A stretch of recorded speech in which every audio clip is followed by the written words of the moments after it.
ദൈവ തിരുനാമത്തിന് സ്തോത്രം ചെയ്യുകയും സ്തുതിക്കുകയും ചെയ്യുന്നു. കർത്താവിൽ അനുഗ്രഹീതരും ദൈവത്തിന് പ്രിയരുമായ സഹോദരങ്ങളെ, സഹോദരിമാരെ, കർത്തൃഭൃത്യന്മാരെ, അനുഗ്രഹീതമായ നല്ല ദിവസത്തിനായിട്ട് ദൈവത്തിന് സ്തോത്രം ചെയ്യുന്നു. ഓരോ ദിവസവും ഏറ്റവും നല്ലതാക്കി തീർക്കുന്നത് ദൈവത്തിൻ്റെ മഹാദയയാണ്, കർത്താവിൻ്റെ കരുണയാണ്.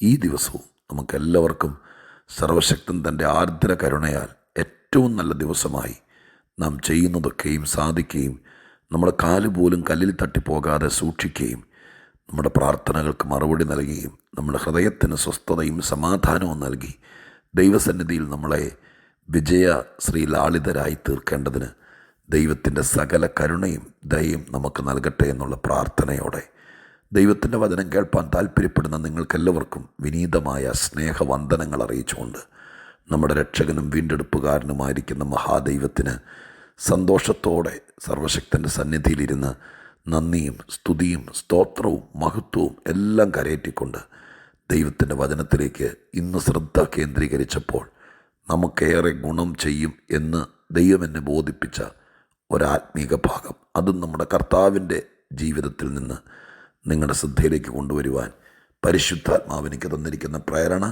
ഈ സമയത്ത് ഞാൻ അതീവ സന്തോഷത്തോടെ ഉപയോഗിക്കാൻ ഒരുങ്ങുന്നു. അതിനാധാരമായി ഫിലിപ്പിയ ലേഖനം 2-ാം അധ്യായം 9-ാം വാക്യം ഞാൻ നിങ്ങളെ വായിച്ചു കേൾപ്പിക്കാം.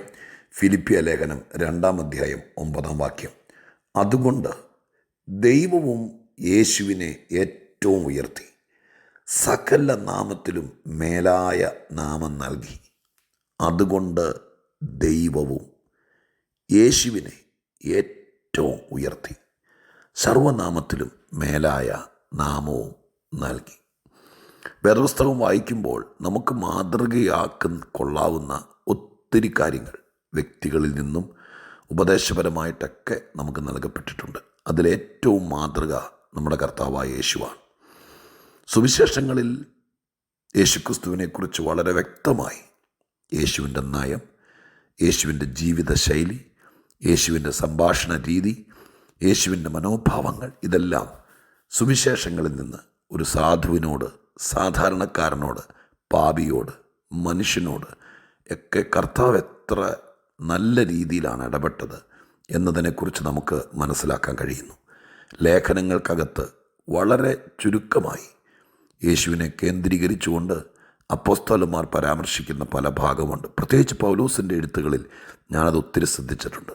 ഫിലിപ്പിയ ലേഖനം 2-ാം അധ്യായത്തിൻ്റെ 1 മുതൽ താഴേക്കുള്ള ആദ്യ പാരഗ്രാഫ് നമ്മുടെ കർത്താവായ യേശുവിനെ എടുത്തു കാണിച്ചുകൊണ്ട്, വർണ്ണിച്ചുകൊണ്ട് എഴുതപ്പെട്ടിരിക്കുന്ന വേദഭാഗങ്ങളാണ്. അത് എഴുതിയിരിക്കുന്നത് അതുപോലെ തന്നെ നമ്മളും ആകണം എന്ന് പരാമർശിച്ചുകൊണ്ടാണ്.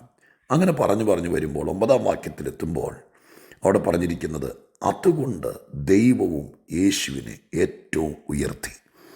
ആ ആദ്യത്തെ വാക്ക് ഞാൻ പല ഉരുവിട്ടു. അതുകൊണ്ട് ദൈവവും. ഈ വാക്ക് തന്നെ ഞാൻ ഒത്തിരി പ്രാവശ്യം തന്നെത്താനിരുന്ന് പറഞ്ഞു. ആ പറച്ചിലിലാണ് ദൈവം എൻ്റെ ഹൃദയത്തിനകത്ത് പല ചിന്തകൾ ഈ ഭാഗത്തു നിന്ന് നൽകിത്തരാനിടയായി തീർന്നത്. ഞാൻ ഒന്നോടെ പറയുകയാണ്,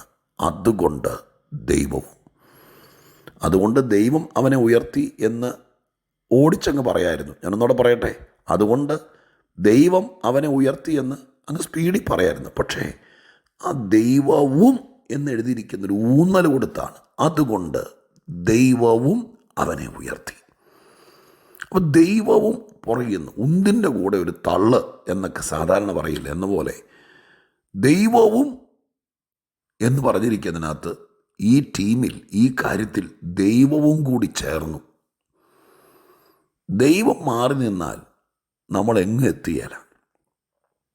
ദൈവം കൈത്താങ്ങൾ തന്നില്ലെങ്കിൽ, ദൈവം നമ്മളെ ലിഫ്റ്റ് ചെയ്തില്ലെങ്കിൽ, ദൈവം നമ്മളെ ഹെൽപ്പ് ചെയ്തില്ലെങ്കിൽ, ദൈവം നമ്മുടെ ചില കാര്യത്തിനകത്ത് ഇടപെട്ടില്ലെങ്കിൽ നമ്മൾ ഓടിയതും അധ്വാനിച്ചതും വെറുതെയാകും. നമ്മുടെ കഷ്ടപ്പാടുകളൊക്കെ എങ്ങും എത്താതെയാവും. പക്ഷെ അതുകൊണ്ട് ദൈവവും, എനിക്കത് പറയുമ്പോഴെല്ലാം എൻ്റെ ഉള്ളിൽ നിന്ന് നീരുറവ പുറത്തേക്ക് വരുന്നത് പോലെ എനിക്ക് ഫീൽ ചെയ്യുന്നു. ഞാനത് പറഞ്ഞു വരുമ്പോൾ നിങ്ങൾക്ക് എത്ര പേർക്ക് അത് ഗൗരവത്തോടെ കിട്ടുമെന്ന് എനിക്കറിയില്ല. പക്ഷെ എനിക്കിന്ന് രാവിലെ എന്തൊക്കെയോ കിട്ടി ആ ഒരു വാചകത്തിൽ നിന്ന്. അതുകൊണ്ട് ദൈവവും യേശുവിനെ ഏറ്റവും ഉയർത്തി. അതുകൊണ്ട് എന്ന് പറയുമ്പോൾ പല കാര്യങ്ങൾ മുകളിലുണ്ട്. യേശുവിനെയാണ് കേന്ദ്രീകരിച്ചിരിക്കുന്നത്. ഇന്ന ഇന്ന കാര്യങ്ങൾ കൊണ്ടാണ് ദൈവവും ഇതിനകത്തങ്ങ് ഇടപെട്ടത്, ദൈവവും ഈ കാര്യത്തിൽ ഹെൽപ്പ് ചെയ്തത്. അപ്പോൾ ദൈവം ചില കാര്യത്തിൽ ഇടപെടണമെങ്കിൽ, ദൈവവും കൂടെ ഈ കാര്യത്തിൽ സഹായിക്കണമെങ്കിൽ, ദൈവവും കൂടെ ഈ കാര്യത്തിന് വേണ്ടി ചില കാര്യങ്ങൾ ചെയ്തു തന്ന് നമ്മളുടെ പരിശ്രമം ഫലകരമാക്കണമെങ്കിൽ എന്തൊക്കെയോ കാര്യങ്ങൾ നമ്മളിൽ നടക്കണം. അതിന് മുകളിലെ പല വാക്കുകളും, ഈ ഭാഗം വ്യക്തിപരമായ ക്രിസ്തീയ ജീവിതത്തിൻ്റെ ഏറ്റവും പ്രധാനപ്പെട്ട ഭാഗമാണ്, ഒഴിവാക്കാൻ പറ്റാത്തതാണ്, ശ്രദ്ധേയമാണ്. എല്ലാ വാക്കുകളും. 5-ാമത്തെ വാക്യമാട്ടെ, ക്രിസ്തുയേശുവിലുള്ള ഭാവം തന്നെ നിങ്ങളിലും ഉണ്ടായിരിക്കട്ടെ. ഭാവം എന്നതിന് ആറ്റിറ്റ്യൂഡ് എന്നുള്ള വാക്കാണ് എഴുതിയിരിക്കുന്നത്.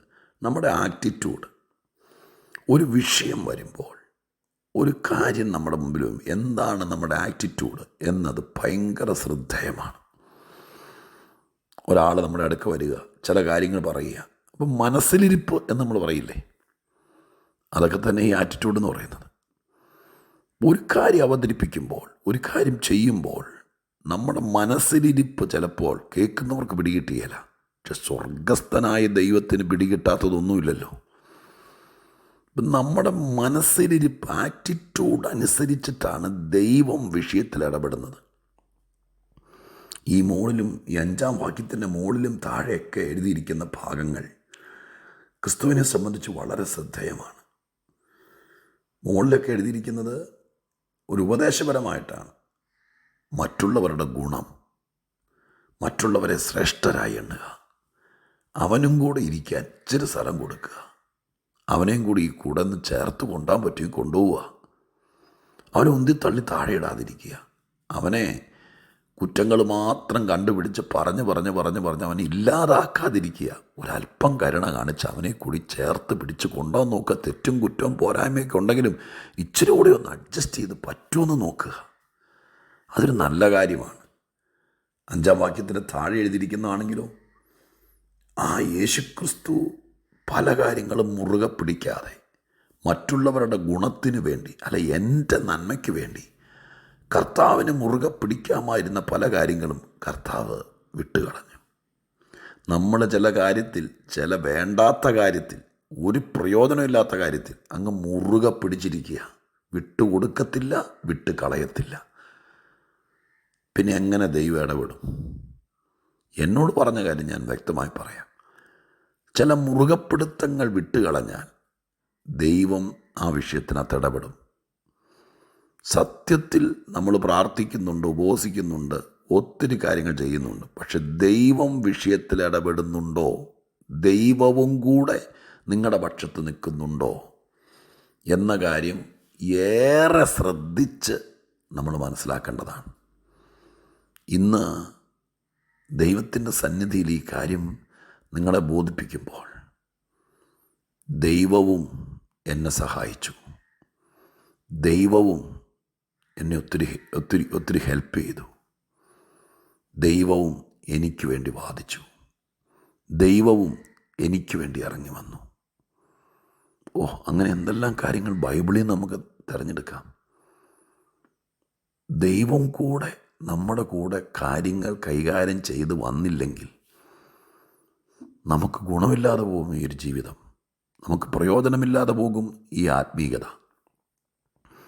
അപ്പോൾ അങ്ങനെ ചെയ്യണമെങ്കിൽ അതുകൊണ്ട് ദൈവവും, ഞാൻ ചില കാര്യങ്ങൾ നല്ല രീതിയിൽ നന്നായിട്ട് കൈകാര്യം ചെയ്തപ്പോൾ, ഞാൻ ആ കൈകാര്യം ചെയ്തപ്പോൾ എൻ്റെ ആറ്റിറ്റ്യൂഡ് ദൈവത്തിന് ഇഷ്ടപ്പെട്ടു. എങ്ങനെയെങ്കിലും എൻ്റെ കാര്യം നടക്കണം, അത് പല കാര്യങ്ങൾ മറച്ചു വയ്ക്കണം, മറ്റാരെങ്കിലുമൊക്കെ പറ്റിച്ചാലും വേണ്ടില്ല. ഈ ആറ്റിറ്റ്യൂഡ് കാണുമ്പോഴേ ദൈവം പറയും, ഇവൻ്റെ കൂടെ നിൽക്കാൻ കൊള്ളുകയില്ല, ഇവനെ സഹായിക്കാൻ കൊള്ളുകയില്ല, ഇവന് വേണ്ടി ആരോടെങ്കിലും ഒരു വാക്ക് പറയാൻ കൊള്ളുകയില്ല. അങ്ങനെ എത്രയോ മനുഷ്യരായ നമുക്ക് തന്നെ ബോധ്യപ്പെട്ട എത്രയോ ആൾക്കാരുണ്ട്.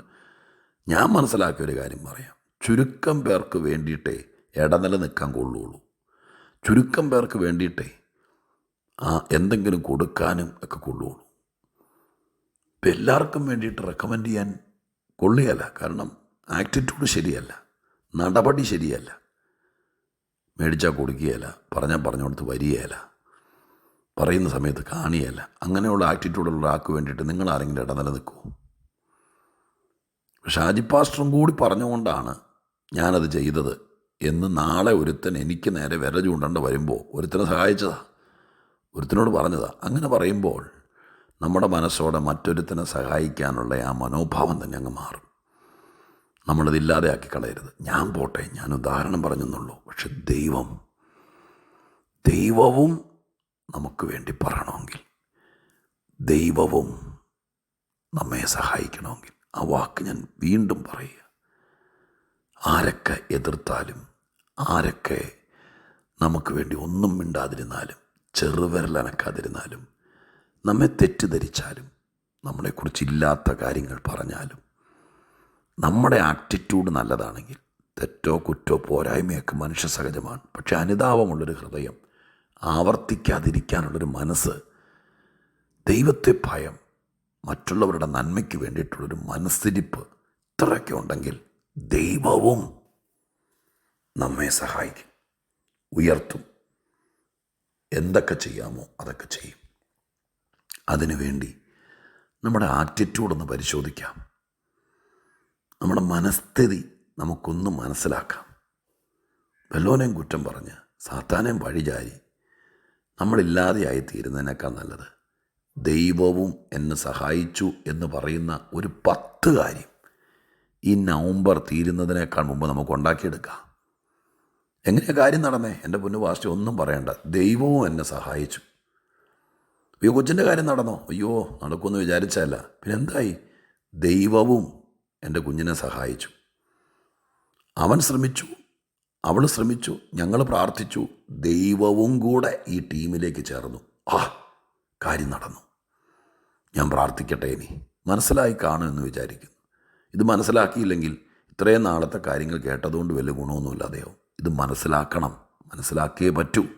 അതിനുവേണ്ടി പ്രാർത്ഥിക്കാം. പരിശുദ്ധ ദൈവമേ, ഞങ്ങളുടെ സ്വർഗീയ പിതാവേ, ഒരുപാട് പേരുടെ കാര്യത്തിൽ ദൈവം ഇടപെടുന്നില്ല, അനങ്ങുന്നില്ല, പറയുന്നില്ല, പ്രവർത്തിക്കുന്നില്ല എന്ന് ഞങ്ങൾക്കിന്ന് രാവിലെ ബോധ്യമാകുക കർത്താവേ. എന്നാൽ ചിലരുടെ കാര്യത്തിൽ ദൈവവും ഇടപെട്ടു, ദൈവവും സഹായിച്ചു, ദൈവവും കൂടെ പറഞ്ഞു, ദൈവവും കൂടെ വന്നു. അപ്പോഴേക്കും കാര്യങ്ങൾ നടന്നു. നാഥ, അങ്ങനെ ഒരു ലൈഫ് സ്റ്റൈൽ, അതിൻ്റെ ആറ്റിറ്റ്യൂഡ് ഞങ്ങൾക്കൂടെ കർത്താവിനെ പോലെ തരണേ കർത്താവേ. പരിശുദ്ധാത്മാവ് സഹായിക്കണേ. ദൈവമക്കൾ അതിൻ്റെ അനുഗ്രഹം അനുഭവിക്കണേ. ഇത് ശരിക്കും എല്ലാവർക്കും മനസ്സിലാകണേ. ഞാൻ ദൈവത്തോട് പ്രാർത്ഥിക്കുന്നു. കർത്താവ് ചെയ്യുമെന്ന് വിശ്വസിക്കുന്നു. യേശു ക്രിസ്തുവിൻ്റെ നാമത്തിൽ അപേക്ഷിക്കുന്നു. കേൾക്കണേ സ്വർഗീയ പിതാവേ. ആമേൻ.